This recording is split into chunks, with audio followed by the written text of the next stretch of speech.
আপনার রাত্রিবেলা আসে, ঠিক আছে, ইঞ্জিনিয়ার আসে, ভোট আসে এবং সকালবেলা আনলোড হয়। একদিন ওইখানে আমাদের একজন জিজ্ঞাসা করতে আপনার এই অর্থনীতি কী করতেছে, উনি কথা বলছে তো আমরা এই নামাইতেছি, ভুট্টা নামাইতেছি। এখন উনার চিন্তা যে এলাকায় আবাদ হয়, ভুট্টা নামতে এবারে স্বাভাবিক।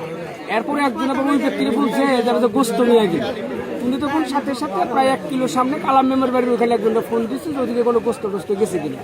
তখন ওনারা বলছে যে হ্যাঁ, এরা করে কভার ব্যানে করে গোস্ত নিয়ে গেলো, এই কারণে ওনাদের সন্দেহটা তীব্র হয়।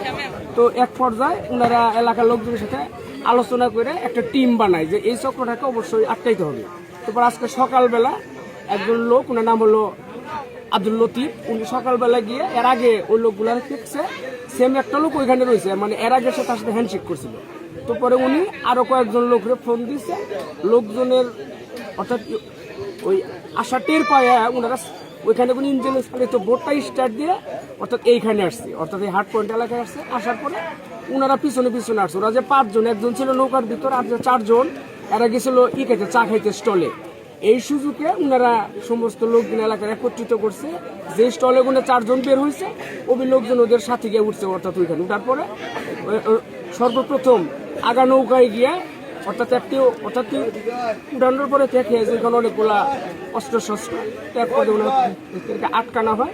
আটকা থানায় ফোন দেয়, এরপরে থানার থেকে অর্থাৎ এসে পুলিশ এসে অর্থাৎ ওনাদের হেফাজতে